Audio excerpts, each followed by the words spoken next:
Berdasarkan data lifetime statistik, channel investasi newbie ini, ternyata lebih dari separuh viewernya adalah kalian para anak muda yang berada di rentang usia 18-34 tahun.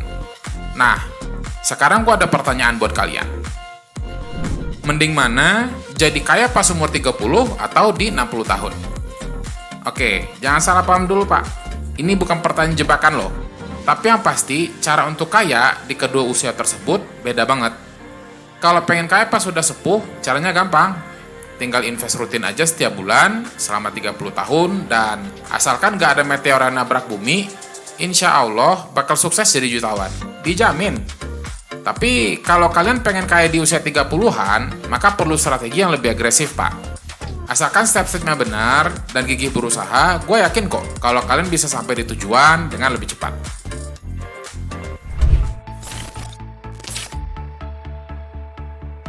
Starting dari step 1, yaitu mulai berinvestasi secara agresif.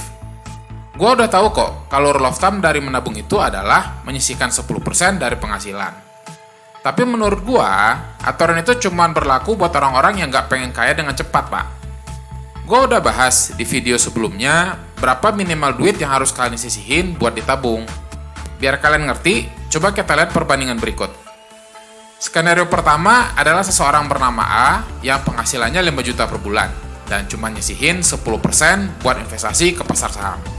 Sedangkan skenario kedua adalah orang dengan penghasilan yang sama tapi investasinya 30% per bulan. Setelah 30 tahun, dengan imbal hasil 12%, ini beda kekayaan mereka. Buat kalian yang masih nonton video ini pasti bakal mikir, "Bang, gue gak mau lah nunggu 30 tahun buat jadi kaya." Gue tahu dan gue paham, percaya deh. Dan step 1 ini adalah sesuatu yang penting banget. Kalau kalian pengen berhasil melewati step 1 ini, maka kalian harus mulai berinvestasi setidaknya 30% dari penghasilan kalian secara agresif. Atau kalau nggak bisa, mulai dulu dengan 15 atau 20% dan secara perlahan dinaikin pelan-pelan. Salah satu kunci membangun kekayaan itu adalah dengan berinvestasi secara konsisten.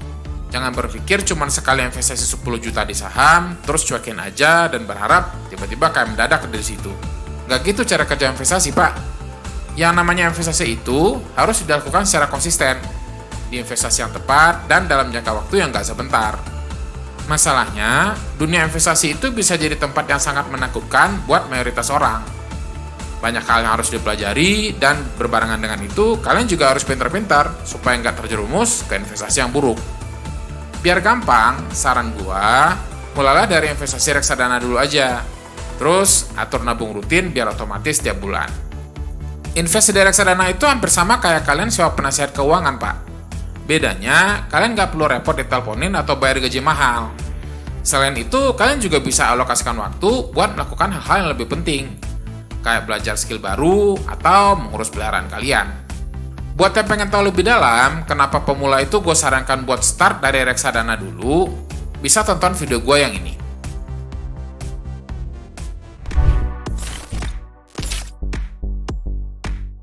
Lanjut ke step 2, mulai berbisnis di usia 20-an.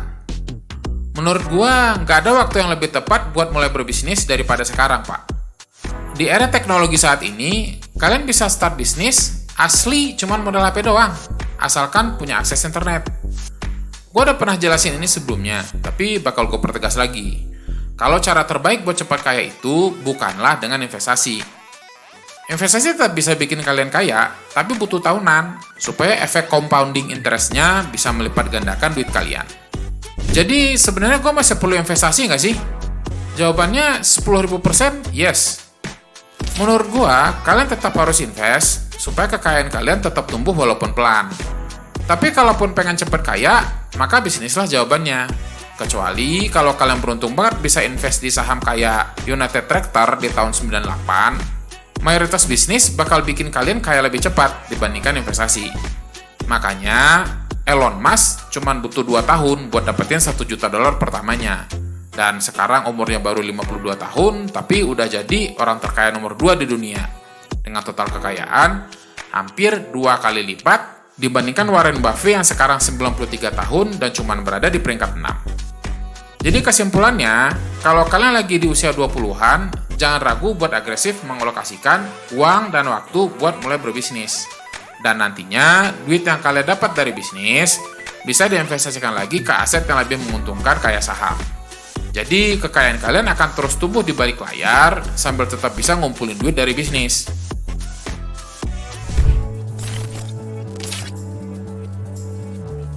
Berikutnya, step nomor 3. Kalian harus mulai membangun lebih dari satu sumber income. Meskipun usaha atau investasi kalian udah lumayan menghasilkan, tetap penting buat terus menciptakan sumber penghasilan baru. Menurut IRS, rata-rata orang kaya di US itu punya 7 sumber pendapatan. Sedangkan mayoritas warga Konoha, gue yakin cuma punya 1 atau 2 sumber income. Gaji dari kerjaan dan mungkin bunga dari tabungan kalau ada. Ya itu oke-oke aja sih, karena ini butuh proses dan kerja keras. Gak mungkin juga kalian bangun pagi terus tiba-tiba udah langsung punya 7 sumber duit, Pak. Tapi dari pengalaman gua, mulai berbisnis adalah cara paling gampang buat meng-create sumber income yang berbeda-beda. Karena uang yang dihasilkan dari bisnis bisa diputar buat investasi di aset-aset yang menghasilkan pendapatan baru, kayak saham, forex, dan komoditas, yang nantinya bakal terus menghasilkan duit meskipun kalian udah gak kerja lagi. Nah, masalahnya banyak orang stuck di kerjaan 9 to 5 karena mereka nggak bisa cabut begitu aja karena hidup tergantung dari gaji. Dan jujur, hal yang sama juga bisa kejadian sama kalian yang pebisnis. Kalau pemasukan kalian cuma berasal dari keuntungan bisnis, itu adalah posisi yang berbahaya, Pak. Karena kalau bisnis tiba-tiba nggak laku lagi, terus gimana nasib kalian? Maka dari itu, selama bisnis kalian masih menghasilkan duit, gunakanlah keuntungannya untuk terus mendiversifikasi sumber income kalian.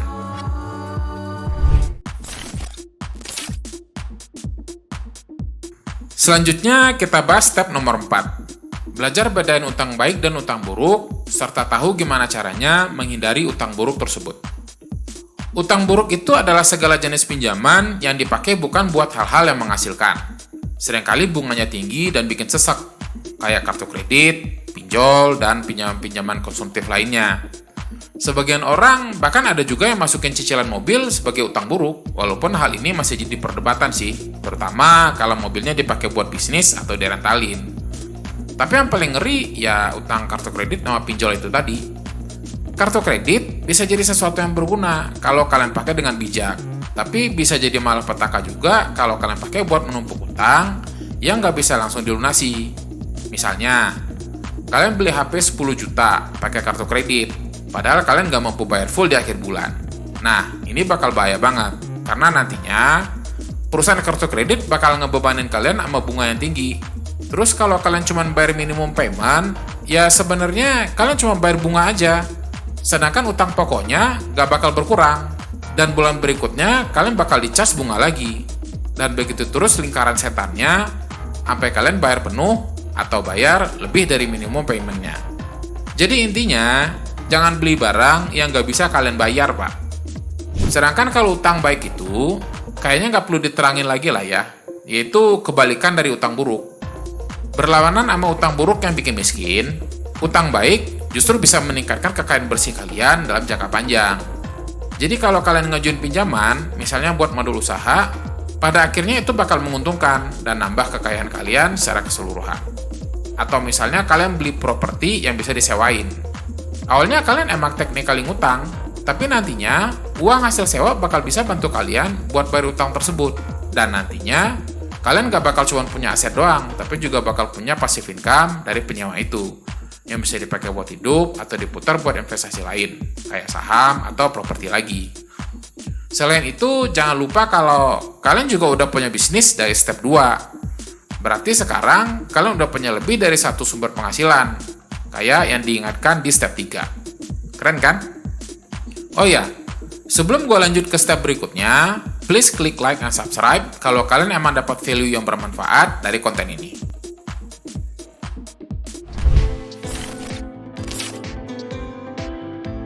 Step kelima, pertimbangkan lagi rencana kuliah kalian. Oke, sekarang bayangin gini. Ada orang yang ngajakin kalian ke tempat yang kasurnya keras, mandinya kudu di toilet umum, makanan cuman seikhlasnya, terus kalian stuck di situ selama 4 tahun. Dan pas keluar dari sana, kondisi keuangan kalian justru bisa jadi lebih buruk dari sebelumnya. Karena sawah udah kejual dan tanah warisan udah tergadai buat bayar hutang. Belum lagi waktu berharga kalian yang terbuang sia-sia selama 4 tahun itu nggak bakal bisa dibalikin lagi. Oh ya, ada satu lagi. Kalian juga bakal dikasih selembar kertas yang katanya bisa ngebantu kalian buat dapetin kerjaan. Beriring ucapan selamat, harapan jaya, dan semoga berhasil. Oke, buat kalian yang masih nonton, pasti mikirnya gue lagi cerita tentang penjara. Yes, kalian bener pak.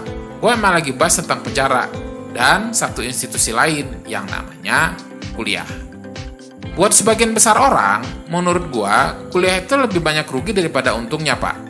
Gue yakin pasti kalian ada yang gak setuju, dan it's okay, semua orang bebas berpendapat. Dan gue welcome banget kalau kalian bisa tulis dan komen di bawah. Tapi yang jelas, ada 2 fakta tak terbantahkan yang menurut gue penting buat jadi pertimbangan kalian. Pertama, di 2022 aja, data Kemendikbud nunjukin kalau jumlah lulusan perguruan tinggi di Indonesia itu mencapai 1,5 juta orang per tahun. Sedangkan lapangan kerja yang tersedia itu cuma 300 ribuan. Ini berarti cuma 1/5 lulusan yang bisa dapat kerja, Pak. Dan ini belum menghitung persaingan sama lulusan tahun-tahun sebelumnya loh. Kedua, 80% lulusan sarjana di Indonesia itu kerjanya nggak sesuai sama jurusan kuliah, Pak. Ini diakui sendiri oleh Menteri Pendidikan kita, Pak Nadiem Makarim. Dan ini nggak cuma di Indonesia. Di Amerika aja tahun 2010 ditemukan bahwa cuma 27% lulusan perguruan tinggi yang kerjanya berhubungan sama jurusan kuliah. Nah, balik lagi ke step 1, di mana kalian harus segera start berbisnis. Menurut gua, sebaiknya langsung pelajari aja segala hal yang diperlukan buat bisnis kalian nanti di media online. Yang kabar baiknya, sekarang itu udah banyak banget yang gratis. Kalau kalian nggak tertarik buat buka bisnis, mending masuk sekolah kejuruan, biar dapat skill yang siap pakai. Atau kalau tetap ngebet banget, punya gelar kuliahan, pilihlah perguruan tinggi yang murah aja. Tapi terlepas dari apapun pilihan kalian, gue sangat saranin buat membekali diri sama skill yang siap pakai di dunia kerja dan bisnis kalian. Karena kebanyakan kampus hanya mencetak sarjana yang siap latih, bukan siap kerja.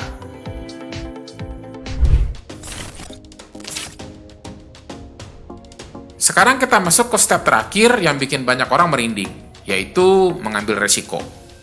Menurut gua, kalian yang usianya di bawah 30-an itu punya satu kelebihan, yaitu kalian masih muda banget, Pak. Jadi masih banyak waktu buat trial error dan bermain sama risiko. Misalnya nih, di 21 tahun, kalian alokasikan waktu dan duit buat start bisnis baru. Anggap aja bisnis kaos sablon. Tapi setelah beberapa tahun, ternyata bisnisnya nggak jalan. Dan sekarang usia kalian udah 25 tahun. Tapi karena masih muda, kalian masih punya banyak waktu buat ambil risiko dan nyobain hal baru.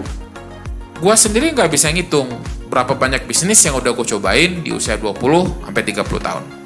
Ada saham, reksadana, jual jajanan pasar, bisnis kaos, supplier perusahaan migas, forex, trading komoditas, dan masih banyak lagi.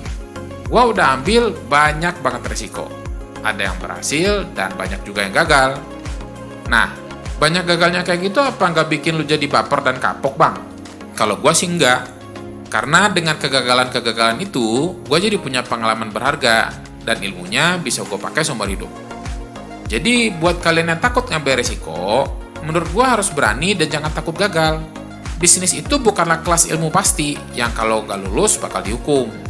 Di dalam hidup dan khususnya bisnis, kalau kalian gagal justru itu bagus, karena itu artinya kalian udah nyoba. Tapi kalau nggak ambil resiko karena takut gagal, ya bakal stuck di sana-sana terus. Kalian nggak akan bisa kaya dan sukses kalau main aman mulu.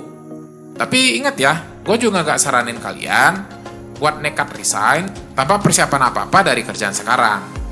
Namun intinya, kalian harus mulai berbisnis, start invest, dan belajar ilmu baru untuk naikin pendapatan kalian. Take action sekarang, Pak, mumpung masih muda. Dan kalau kalian pengen tahu gimana cara ngebangun kekayaan dari nol, bisa tonton video gue yang ini. Oke, itu aja dari gue. Thank you for watching. Kalian semua luar biasa, and I will see you again very soon. Take care.